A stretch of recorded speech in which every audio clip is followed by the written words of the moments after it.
दोस्तों, मूवी के थंबनेल से आपको पता चल ही गया होगा कि आज मैं आपके सामने हाल ही में रिलीज हुई एक जबरदस्त मराठी मास्टरपीस मूवी को लेकर आया हूँ। ये मूवी शुरू में एक ड्रामा मूवी लगती है, लेकिन धीरे धीरे ये सस्पेंस, मिस्ट्री और थ्रिल से होते हुए एक रीजनल फेज पर जाकर कंप्लीट होती है, जैसे कि हमने कांतारा और तुम्बाड़ में देखा था। इस मूवी को लेकर बहुत सारी डिटेल्स हैं, लेकिन उसके बारे में हम मूवी के आखिरी में बात करेंगे। इस मूवी का नाम आप स्क्रीन पर देख सकते हैं, जबकि फिलहाल इसकी IMDb रेटिंग 8.9 के बीच में फ्लक्चुएट हो रही है, क्योंकि ये एक नई मूवी है। आई एम श्योर कि बहुत जल्द ये मूवी एक कल्ट के तौर पर उभरेगी, इसीलिए इसे मिस करने की गलती मत करना। और अगर ये आपके शहर में लगी हुई है तो आज ही जाकर इसे देख लेना। खैर, तो चलिए शुरू करते हैं आज की ये एक्सप्लेनेशन। तो मूवी की शुरुआत होती है महाराष्ट्र स्टेट के कोंकण इलाके से, जिसमें रात के वक्त हमें डोंगर कट्टा नाम के गांव को दिखाया जाता है। साथ ही यहाँ हमें एक मंदिर नजर आता है, जहाँ कुछ देर के बाद दशावतार मंडल का दशावतार प्रोग्राम होने वाला है,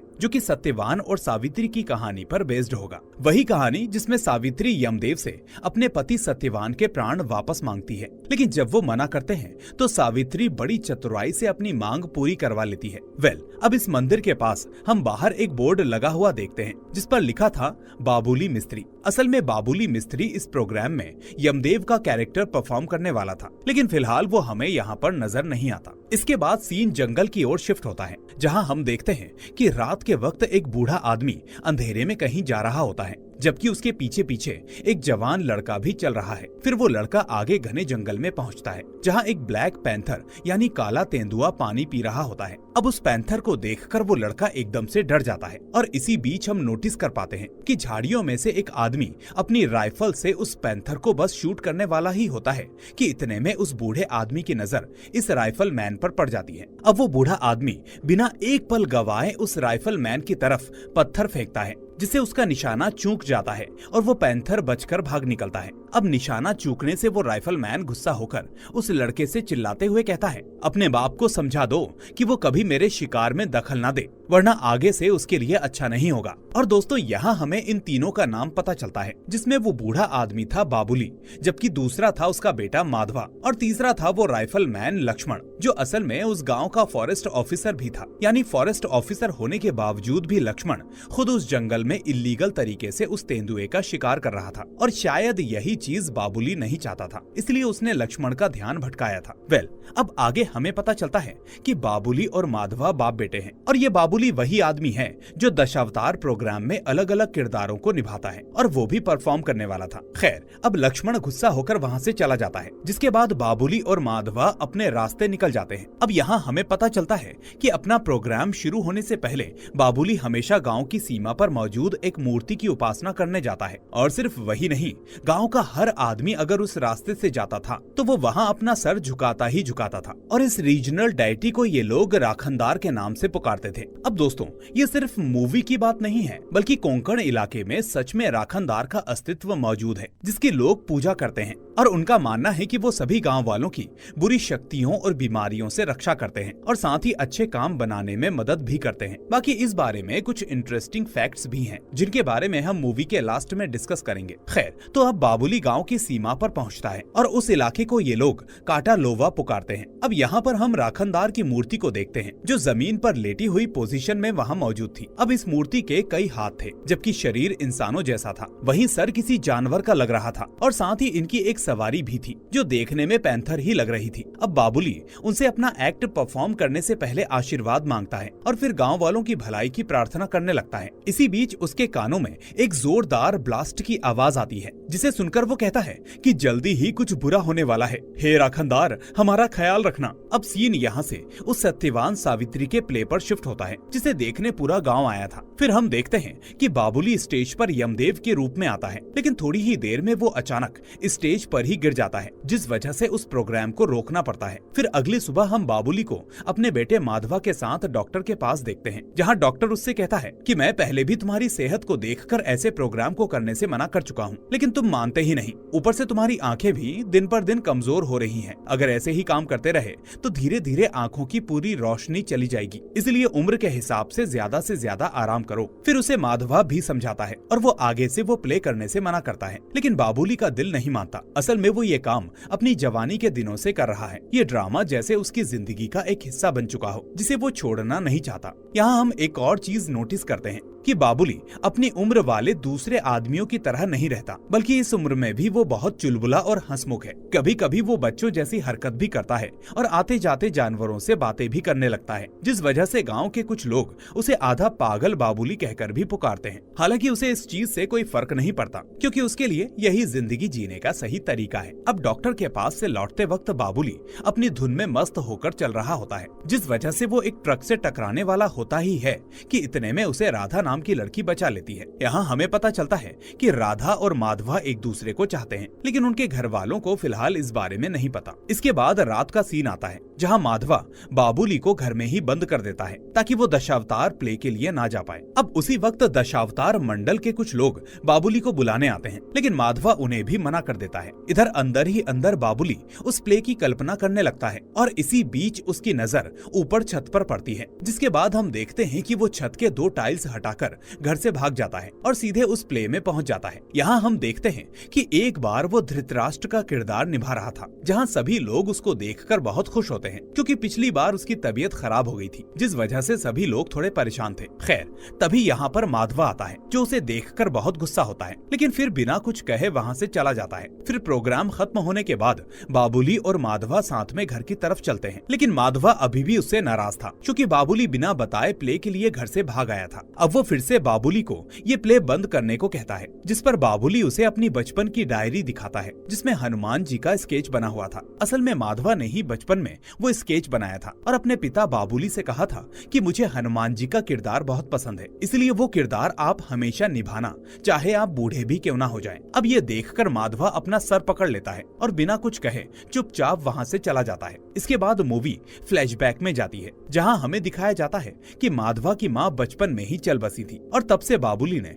उसे अकेले पाला है। अब भले ही माधवा बाबुली को वो प्ले करने से रोक रहा हो, लेकिन वो खुद दशावतार के प्ले को देखते देखते बड़ा हुआ है। हालांकि बाबुली ने अपने काम और मेहनत से माधवा को पढ़ाया है ताकि फ्यूचर में उसकी अच्छी जॉब लग सके और वो इस गरीबी के साए से बाहर निकल सके। पर फिलहाल माधवा खिलौने बनाने का काम करता है, क्योंकि काफी ढूंढने पर उसे आसपास कोई नौकरी नहीं मिली थी। इसलिए आज खाना खाते वक्त बाबुली उससे कहता है कि तुम इस गाँव में क्यों हो, मुंबई जाओ और नौकरी करो। ये गाँव मुझ जैसे लोगों के लिए है, शहर में मेरा कोई काम नहीं। लेकिन माधवा इस पर मना करते हुए कहता है कि चला तो जाऊं, लेकिन अगर मैं चला गया तो आपका ख्याल कौन रखेगा। इस पर बाबुली कहता है कि गांव वाले और राखनदार मेरा ख्याल रख लेंगे, इसलिए तुम अपने कर्म पर ध्यान दो। लेकिन माधवा वापस से मना करते हुए कहता है कि मैं गांव वालों के भरोसे आपको नहीं छोड़ सकता, क्योंकि आप ऐसे ही बीमार होते हुए भी प्ले करते रहोगे और इस बीच आपकी तबीयत और बिगड़ जाएगी। फिर अचानक बाबुली कुछ सोचकर जवाब देता है कि ठीक है, अगर तुम अपने लिए नौकरी ढूंढ लेते हो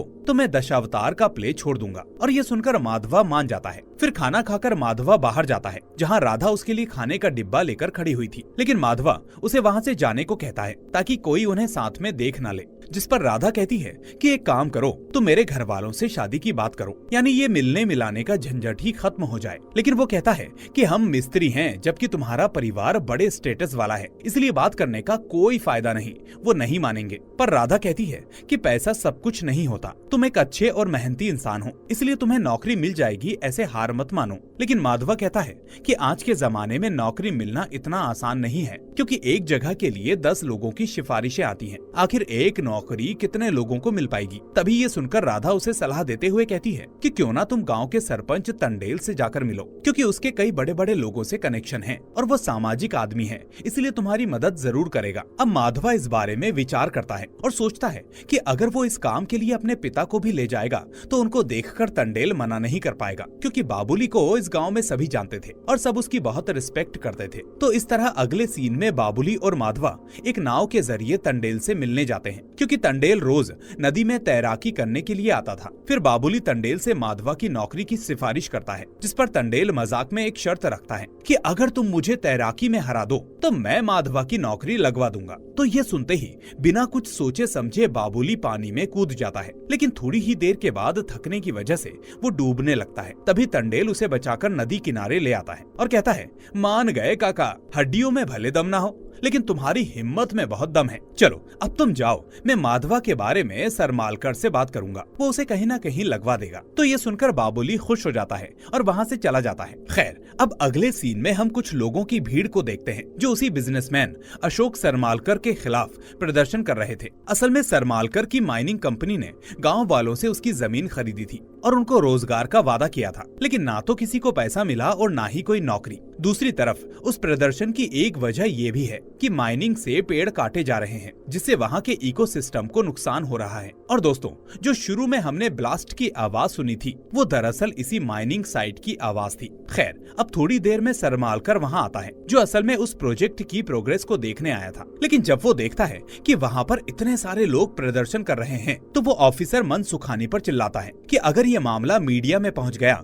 तो दिक्कत हो जाएगी, इसलिए या तो इनका मुंह बंद करवाओ या फिर इन्हें यहाँ से भगाओ। अब इसी बीच तंडेल भी वहाँ आ जाता है, जिससे हम समझ पाते हैं कि वो भी इस काम में सरमालकर के साथ है। उनकी बातों से हमें पता चलता है कि उन्होंने ज्यादातर जमीन और जंगल का हिस्सा माइनिंग के लिए ले लिया है, लेकिन अभी भी एक जगह बाकी है जिस पर सरमालकर की पैनी नजर है। दरअसल सरमालकर को पता चला था कि वो जगह कई मिनरल्स से भरी पड़ी है, जिस वजह से वो जगह उसे अरबों का फायदा दे सकती है। इसलिए वो तंडेल से कहता है कि उस जगह पर कोई ऑफिसर भी नहीं जाता, न वो कोई रिहायशी इलाका है। फिर आखिर तुमने उस जगह को अपने हाथ में क्यों नहीं लिया? तो तंडेल थोड़ा रुककर कहता है कि भाऊ, वो जगह फॉरेस्ट रिजर्व है, इसलिए उसका मिलना मुश्किल है। अब भले ही तंडेल ऐसा कह रहा था, लेकिन उसकी असली वजह कुछ और थी। जी हाँ दोस्तों, वो जगह असल में काटालोवा एरिया की थी, जहाँ राखनदार की मूर्ति मौजूद थी। और क्योंकि तंडेल इस गाँव का आदमी था, तो उसे उन कहानियों पर भरोसा था जिनमें राखनदार की जगह को नुकसान पहुंचाने की सख्त मनाही थी। अब इसी बीच बाबुली और माधवा भी वहां पहुंच जाते हैं, क्योंकि उन्हें पता चला था कि सरपंच तंडेल ने जिस सरमालकर की बात की थी वो आज गांव के बाहर आने वाला है। तो इस तरह अब तंडेल सरमालकर से कहकर माधवा को उसकी माइनिंग कंपनी में नौकरी दिलवा देता है, जिससे माधवा तो बहुत खुश हो जाता है। लेकिन अचानक बाबुली का चेहरा उतर जाता है, क्योंकि उसे पता चल चुका था कि ये सरमालकर असल में जंगल को नुकसान पहुंचा रहा है, और इसी वजह से वो नहीं चाहता था कि माधवा किसी ऐसी जगह पर काम करे जहां प्रकृति को नुकसान होता है। लेकिन फिर माधवा उसे समझाता है कि मुझे अच्छा पैसा मिलेगा, मैं आपका भी ठीक से ध्यान रख पाऊंगा, और आज नहीं तो कल कोई ना कोई इस जंगल को काटेगा ही, तो आप इस बात से परेशान मत हो। इस तरह डेस्टिनी को मानते हुए बाबुली राखनदार के पास जाता है और माधवा की नौकरी लगवाने के लिए उससे प्रार्थना करता है। फिर माधवा आकर उसे उसके वादे की याद दिलाता है, यानी अब उसे वो दशावतार प्ले छोड़ना होगा। बाबुली ने वादा किया था, इसलिए वो अपनी बात से मुकर नहीं सकता था, जिस वजह से वो भारी मन से मान जाता है। लेकिन आखिर में वो कहता है कि इस महाशिवरात्रि पर मैं आखिरी प्ले करूंगा और फिर इसे छोड़ दूंगा। अब भले ही बाबुली इसके लिए मान तो गया था, लेकिन उसका अंतर्मन अभी भी इसके लिए तैयार नहीं था। ये उसका काम नहीं, उसकी जिंदगी था, जिसके सहारे उसने अपना जीवन निकाला था। अब आगे हम देखते हैं कि माधवा को अपनी पहली सैलरी मिलती है, जिसमें से वो राधा के लिए एक अंगूठी खरीदता है ताकि शादी की बात कर सके। अब शिवरात्रि वाले दिन माधवा उस माइनिंग साइट काटालोवा पर जाता है और देखता है कि वर्कर्स ने राखनदार की मूर्ति के पास विस्फोट लगाकर रखा है। ये देखकर वो परेशान हो जाता है, क्योंकि उसे पता था कि ये जगह फॉरेस्ट रिजर्व है, इसलिए वो सोचता है कि आखिर इसकी परमिशन कैसे मिली। फिर वो ऑफिस जाकर फाइल्स को चेक करने लगता है, जहां उसे पता चलता है कि काटालोवा की परमिशन तो रिजेक्ट हो चुकी है, यानी ये लोग यहाँ पर इलीगल माइनिंग करने वाले हैं। अब ये देखकर वो शॉक हो जाता है और समझ नहीं पाता कि आखिर क्या करे। तभी उसे राधा का कॉल आता है, क्योंकि आज माधवा उसके घर शादी की बात करने जाने वाला था। लेकिन फिलहाल वो उसे इस इलीगल माइनिंग की बात बताता है, जिस पर राधा कहती है कि इस बारे में हमारे सरपंच से बात करो, अगर उन्हें पता चलेगा कि ये लोग क्या कर रहे हैं तो वो इनको रोक लेंगे। तो इस तरह अब माधवा उसकी सलाह मानकर तंडेल से मिलने निकलता है। दूसरी ओर आज महाशिवरात्रि की तैयारी चल रही होती है, जहां बाबुली अपने आखिरी प्ले की तैयारी कर रहा था, जिसमें वो आज भीष्म पितामह का किरदार करने वाला था। तो इस तरह अब वो मेकअप और गेटअप के बाद मंदिर की ओर बढ़ता है, और तभी उसे दूर से माधवा दिखता है जो तंडेल के पास जा रहा था। इसके थोड़ी देर के बाद सीन माधवा पर शिफ्ट होता है, जो तंडेल से मिलकर उसे सारी बात बताता है। फिर तंडेल उसे भरोसे में लेता है और अपने साथ गाड़ी में बैठाकर कहीं ले जाता है। उधर हम देखते हैं कि दशावतार का प्ले शुरू हो गया है और बाबुली अपना परफॉर्मेंस दे रहा है। तभी एक गांव वाला आकर दशावतार मंडल के सदस्य को कुछ बताता है, जिससे सब अचानक परेशान हो जाते हैं। इसके बाद वो प्ले रोककर बाबुली को साथ में चलने को कहते हैं। अब ये बात बाबुली को बहुत अजीब लगती देती है, क्योंकि वो प्ले को बीच में रोकना नहीं चाहता था। लेकिन लोगों के जोर देने पर आखिरकार वो मान जाता है, जिसके बाद वो उनके साथ गांव के एक बड़े पेड़ के पास पहुंचता है, जहां पहले से काफी भीड़ मौजूद थी। अब बाबुली को देखकर सभी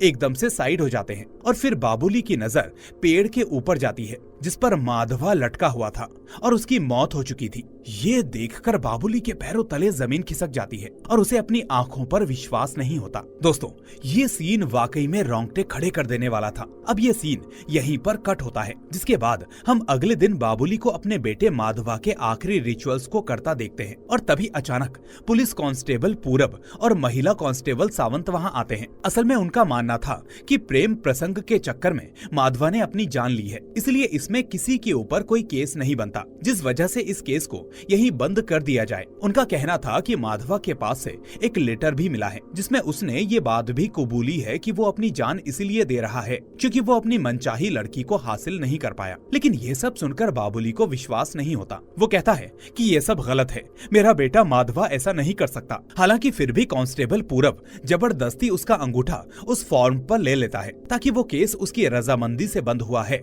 ऐसा दिखा सके। लेकिन जाते जाते कांस्टेबल सावंत धीरे से बाबुली से कहती है, माधवा का फोन अभी तक नहीं मिला है, इसलिए पुलिस के पास अभी भी पुख्ता सबूत नहीं है। और ऐसा कहकर वो वहाँ से चली जाती है। इसके बाद सीन रात पर शिफ्ट होता है, जहाँ राधा माधवा के रिचुअल्स खत्म होने के बाद बाबुली से आकर मिलती है, जहाँ बाबुली उसे पुलिस ने जो कहा वो सब बताता है। इस पर राधा कहती है कि माधवा ऐसा नहीं कर सकता, वो तो उल्टा शादी की बात करने आने वाला था। लेकिन तभी उसे कुछ याद आता है और वो बताती है कि माधवा रात को सरपंच तंडेल से मिलने जा रहा था, क्योंकि उसे पता चला था कि कंपनी इल्लीगल माइनिंग कर रही है। तो ये सुनकर बाबुली अगले ही दिन तंडेल के पास जाता है और माधवा के बारे में पूछता है कि क्या वो वहाँ आया था। तो तंडेल उससे झूठ बोलता है कि माधवा से तो मेरी उस रात कोई मुलाकात नहीं हुई। अब तंडेल उल्टा बाबुली के साथ सहानुभूति दिखाता है, जिसके बाद बाबुली वहाँ से चला जाता है। इसके बाद बाबुली को उस कांस्टेबल सावंत की बात याद आती है, जिसके बाद वो रात में वापस उसी पेड़ के पास जाकर कुछ ढूंढने लगता है और तभी उसे वहाँ पर एक पेड़ के कोने में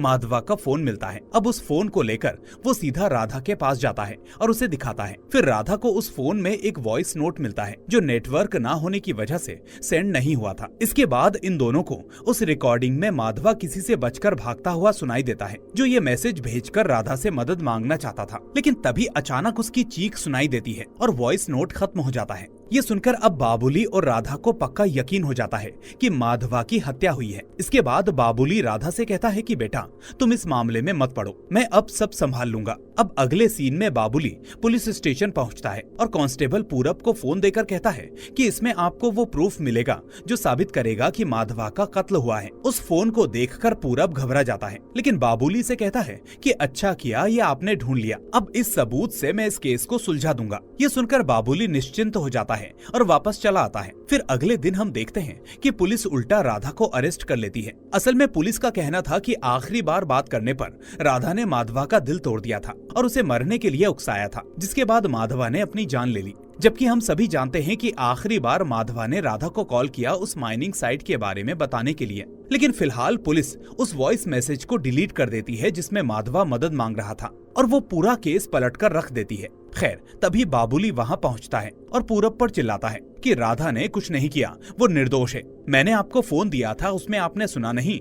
लेकिन कोई उसकी बात नहीं सुनता और वो लोग राधा को लेकर निकल पड़ते हैं। अब बाबुली गाड़ी के पीछे दौड़ता है, लेकिन तभी अचानक कोई पीछे से उसके सिर पर वार करता है और वो बेहोश हो जाता है। फिर जब बाबुली की आंखें खुलती हैं, तो वो खुद को जंगल में बंधा हुआ पाता है। साथ ही उसके सामने दशावतार के रूप में 4 लोग होते हैं, जिसमें से एक था सरपंच तंडेल, दूसरा कांस्टेबल पूरब और चौथा सरमालकर का साइट ऑफिसर मनसुखानी। उन्हें देखकर बाबुली समझ जाता है कि माधवा के साथ जो कुछ हुआ वो सब इन्हीं लोगों ने सरमालकर के इशारे पर किया था।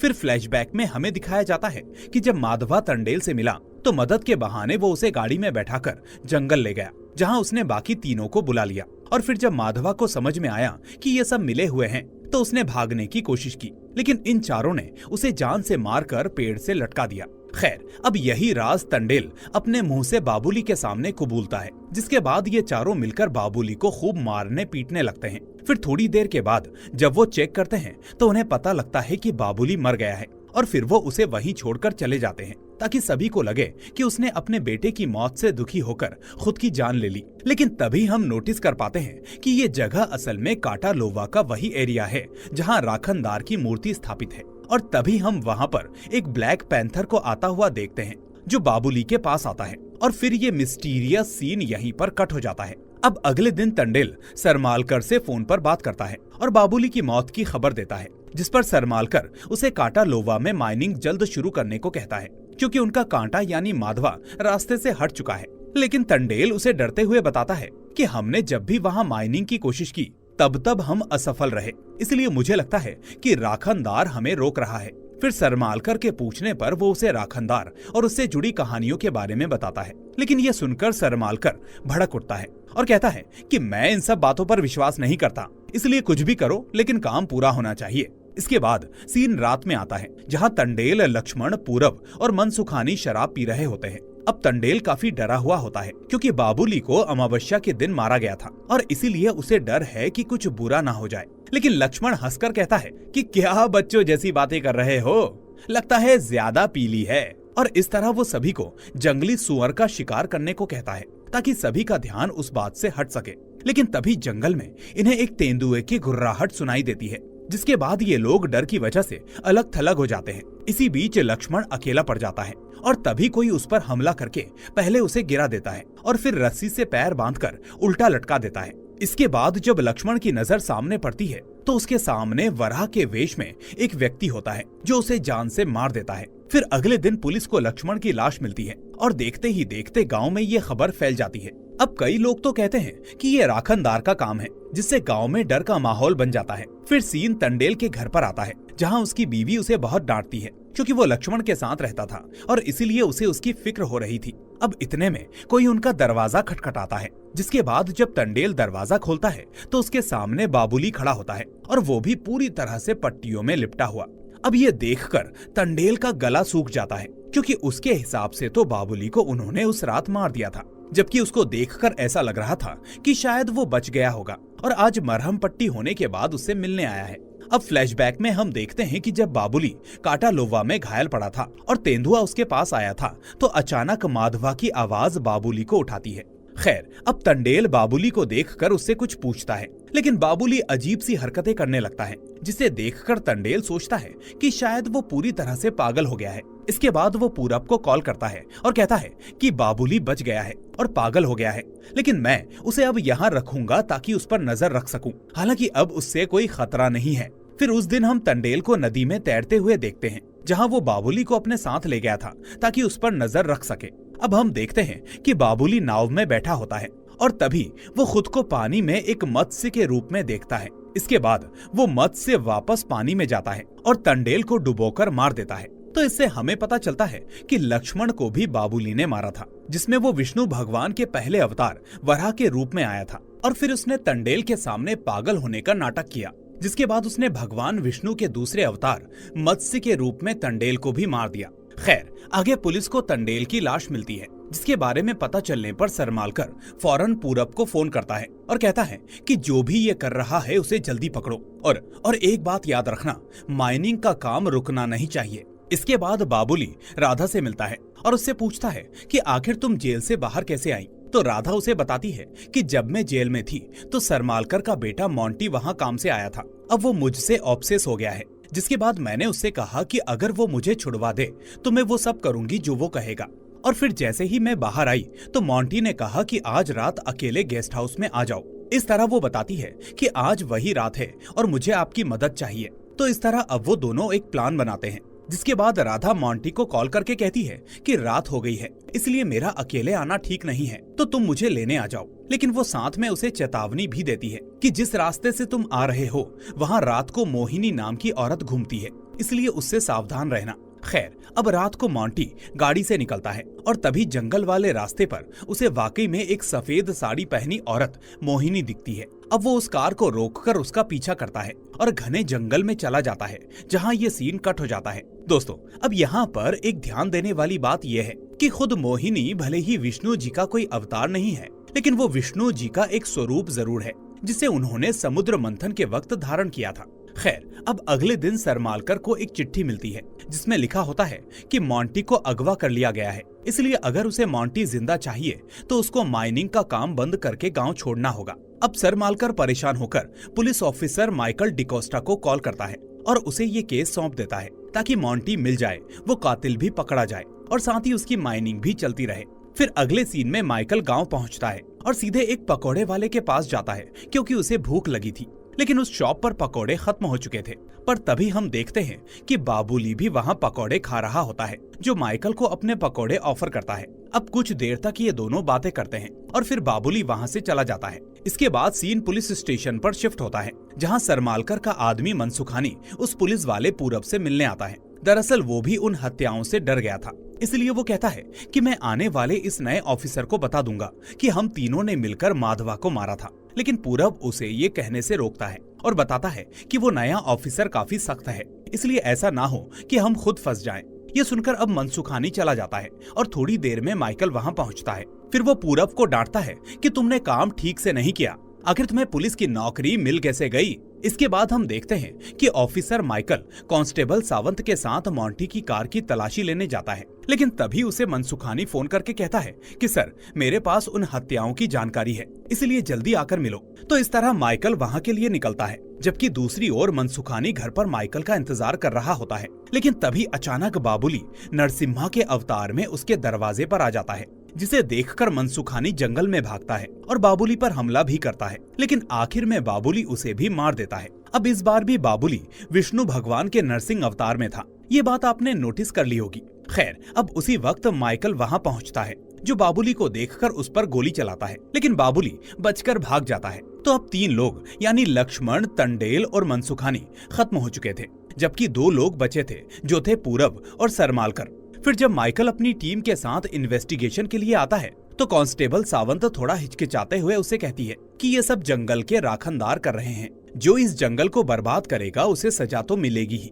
लेकिन माइकल इस पर विश्वास नहीं करता और सोचता है कि सभी मर्डर्स जंगल के आसपास हुए हैं, इसलिए सारे राज वहीं खुलेंगे।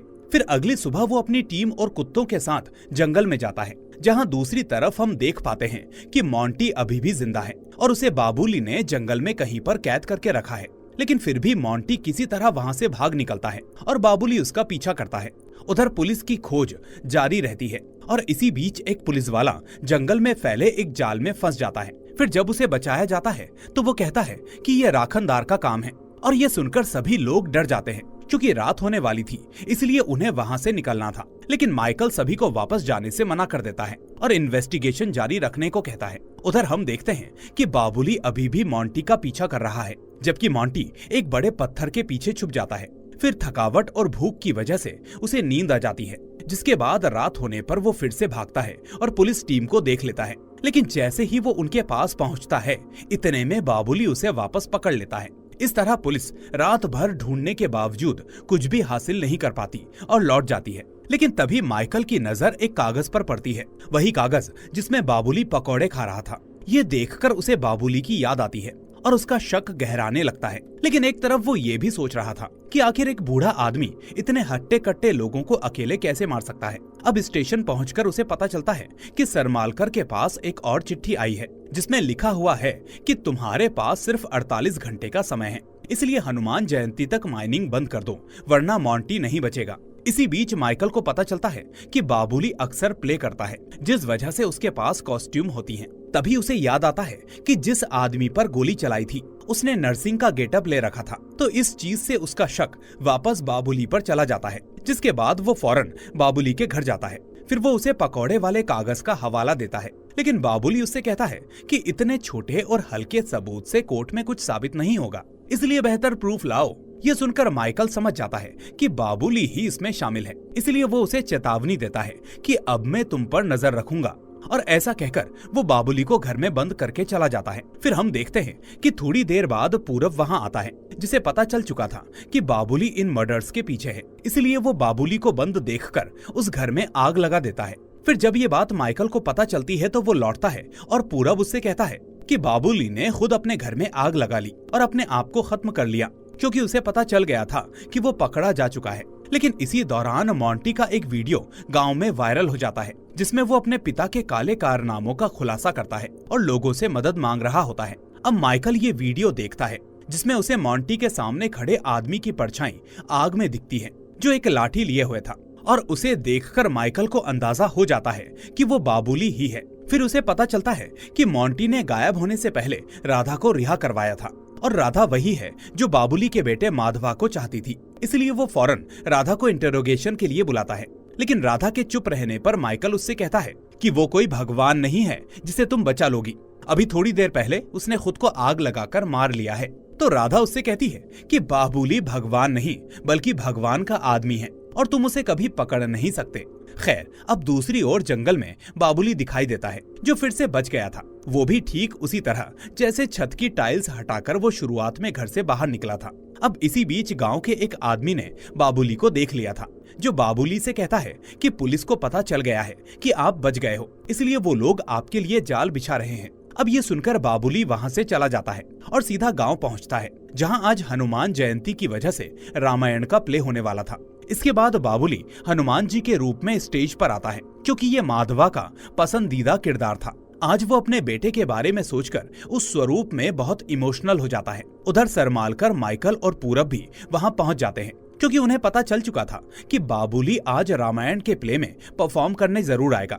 अब सरमालकर माइकल से कहता है कि फौरन तुम मेरे बेटे मोंटी को ढूंढो, इधर हम बाबुली को संभाल लेंगे। दरअसल वो जानते थे कि अगर माइकल वहाँ रहा तो वो बाबुली को मारने नहीं देगा, जबकि ये लोग बाबुली का काम खत्म करने आए थे। इसके बाद सरमालकर पूरब को अपनी गाड़ी से एक गन देता है और बाबुली को मारने के लिए कहता है। उधर हम देखते हैं कि स्टेज पर बाबुली हनुमान जी का किरदार निभा रहा होता है, और तभी पूरब वहाँ पहुँच जाता है और बाबुली को पहचान कर उस पर गोली चलाने की कोशिश करता है। लेकिन उसी वक्त रामायण के प्ले का अंतिम दृश्य शुरू होता है, जहाँ भगवान श्री राम रावण का वध करने वाले होते हैं। तो इसी मूवमेंट पर बाबुली श्री राम के धनुष की दिशा को बदल देता है और बाण सीधा पूरब को जाकर लगता है, जिससे वो वहीं पर मारा जाता है।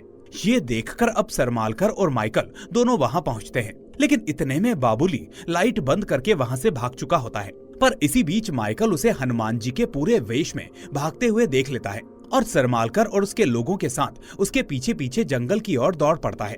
अब इस जंगल में बाबुली ने कई जाल बिछाकर रखे होते हैं, जिससे एक एक करके कई लोग फंस जाते हैं, लेकिन फिर भी आखिर में वो उसे खोज ही लेते हैं। अब इससे पहले कि वो उसे पकड़ पाए, तभी वो ब्लैक पैंथर वापस आकर उन लोगों पर हमला कर देता है और इतने में बाबुली वहाँ से भाग जाता है। दूसरी ओर हमें मोंटी दिखता है, जिसके गले में रस्सी बंधी होती है। अब बाबुली उसके पास पहुँचता है और उसकी रस्सी काटने लगता है, जैसे वो उसे मारने वाला हो। और इतने में माइकल और सरमालकर वहाँ पहुँच जाते हैं और बाबुली को रुकने को कहते हैं, लेकिन वो नहीं रुकता और रस्सी कट जाती है। पर तभी हमें पता चलता है कि वो असल में मोंटी की रस्सी को काटकर उसे मार नहीं रहा था, बल्कि वो उसे आजाद कर रहा था। इसके बाद वो सरमालकर से कहता है कि अभी के अभी माइनिंग बंद करो और गांव छोड़ दो, क्योंकि तुम्हारी वजह से प्रकृति और जानवरों को नुकसान हो रहा है। अब ये कहकर बाबुली अपना आत्मसमर्पण कर देता है और माइकल के साथ जाने लगता है, लेकिन तभी सरमालकर पीछे से बाबुली पर गोली चला देता है, जिससे बाबुली घायल हो जाता है। अब माइकल गुस्से में उससे कहता है कि ये तुमने क्या किया, वो आत्मसमर्पण कर चुका था, फिर गोली क्यों चलाई। अब उसी वक्त राधा और गांव वाले भी वहां पहुंच जाते हैं, क्योंकि मोंटी के वीडियो से सभी को सरमालकर के काले कारनामों का पता चल चुका था। इसके बाद राधा बाबुली को अस्पताल ले जाने की कोशिश करती है, लेकिन बाबुली इसके लिए मना कर देता है। वो कहता है कि मुझे जो करना था वो मैंने कर लिया, मेरे बेटे माधवा को न्याय दिला दिया और माइनिंग का सच सामने आ गया। अब इसी बीच सरमालकर भागने की कोशिश करता है, लेकिन गांव वाले उसे घेर लेते हैं। पर यहाँ पर माइकल उन्हें नहीं रोकता और सरमालकर को गांव वालों के हवाले कर देता है। इसके बाद माइकल बाबुली के कहने पर उसे काटा लोवा ले जाता है, जहाँ राखनदार की मूर्ति स्थापित थी। फिर वो बाबुली को वहीं लेटा देता है, जिसके बाद अपने आखिरी पल में बाबुली खुद को अपने बेटे माधवा की गोद में लेटा हुआ देखता है। इसके बाद हमें बाबुली को भीष्म पितामह वाले गेटअप में दिखाया जाता है, जो आखिर में अपने प्राणों को सुकून से त्याग देता है। और इसी के साथ ये मूवी यहीं पर एंड हो जाती है। तो दोस्तों, ये तो हुई एक्सप्लेनेशन, इसीलिए अब चलते हैं इस मूवी के सबसे इंटरेस्टिंग पार्ट की तरफ, जिसमें मैंने कुछ ऐसी चीजों को कवर किया है जो आपको हैरान कर देंगी। तो सबसे पहले बात करते हैं राखनदार के बारे में।